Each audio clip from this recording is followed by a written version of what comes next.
au niveau des autorités, donne une très grande importance à cette journée.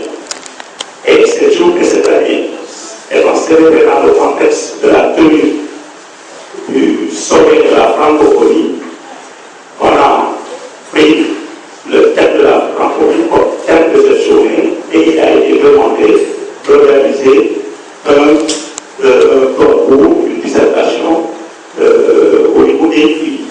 Et au niveau de Ziguinchor, c'est la fille qui vient de parler au nom de l'ensemble des filles qui a été la lauréate et qui a fait une très belle prestation, une très belle production.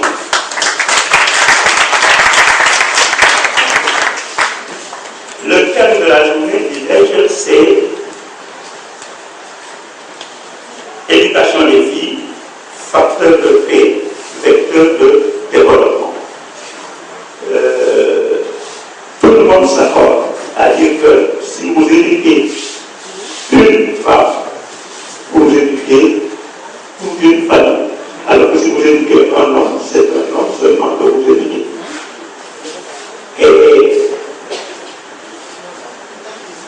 Et éducation des filles, facteur de paix et vecteur de développement, si on veut paraphraser le bas, aussi, il disait tout simplement que le développement, c'est l'autre nom de la paix. Le paix et le développement vont de pair. Et les femmes, d'une manière générale, représentent plus de la moitié de la population.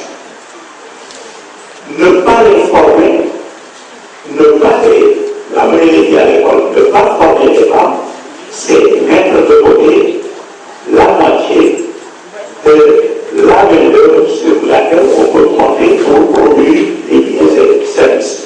Donc, c'est de cet aspect-là, la formation des filles participe tout simplement à l'accroissement de la qualification de la main-d'œuvre et participe également à leur insertion dans les activités économiques. Nos pays en développement, on a un gros handicap, c'est que nous sommes dans un contexte où la population augmente à un rythme très élevé. Les pays qui sont actuellement développés ont pu prendre leur envol avec des taux de croissance de 3-4% parce que leur population n'augmentait pas très vite. Mais nous, avec un taux de 5%, il nous faudra plus de 20 ans pour doubler le revenu par tête parce que si on a 5%, la population augmente autour de 3%, le privé par tête augmente que de 2%, et cela fait que le monde va sentir la croissance. Et tout le monde s'accorde à dire que si les filles sont éduquées, le premier effet immédiat, c'est une baisse, pour des raisons évidentes, une baisse de la fécondité et une baisse dans l'avancement de la population, ce qui permettrait véritablement d'impulser le développement. Donc là, c'est un élément important. L'éducation des filles participe à la maîtrise de la croissance démographique. Les filles éduquées également, on voit que dans les familles où les femmes sont éduquées, les enfants sont mieux encadrés. Parce que la femme, c'est comme on peut que je le dis encore, la femme s'occupe beaucoup mieux de ses enfants que les hommes. Les hommes n'ont pas le temps. Donc si on donne à la femme la possibilité de vérifier le travail de ses enfants, ça permettra de mieux l'encadrer. Et je pense que des efforts ont été faits, au moins qu'actuellement, pratiquement, pour le Sénégal, la parité est en faveur des filles. Et je me pose la question, est-ce qu'il ne faut pas, parce qu'on a tellement élevé des équilibres, on a tellement appuyé sur la balance qu'il y a un déséquilibre qui risque d'apparaître. C'est-à-dire qu'on doit parler de l'éducation des garçons.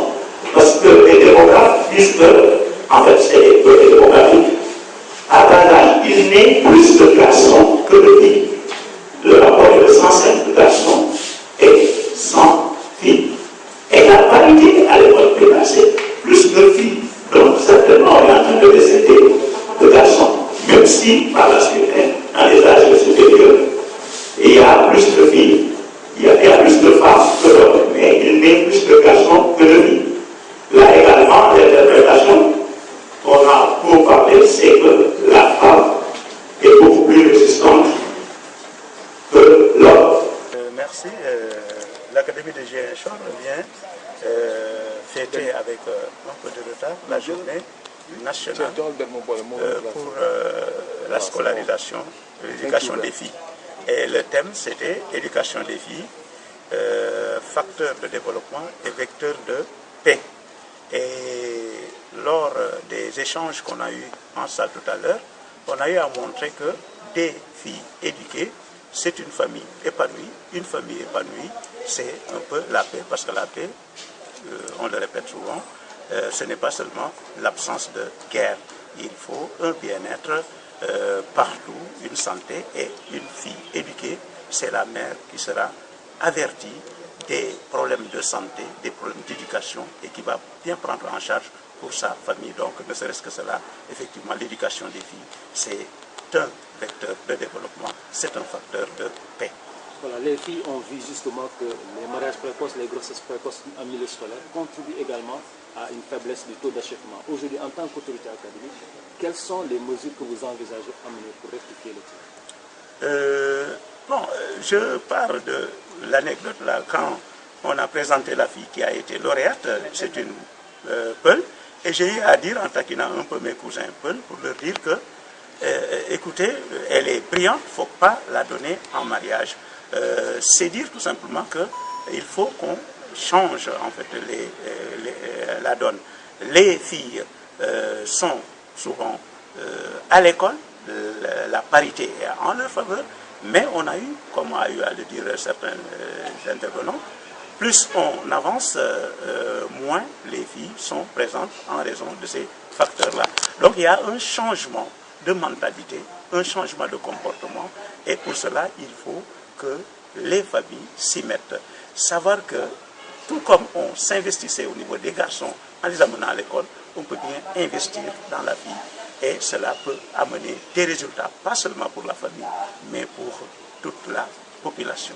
Et j'ai bien aimé, pour avertir, conscientiser les enfants, les filles, Madame Manet de Pignona leur a dit, donner une formule, le 5901, c'est-à-dire éviter d'avoir 5 minutes de plaisir, 9 mois de grossesse, 0 père pour un enfant qu'on a mis au monde, et un enfant qui va être un fardeau pour toute la vie.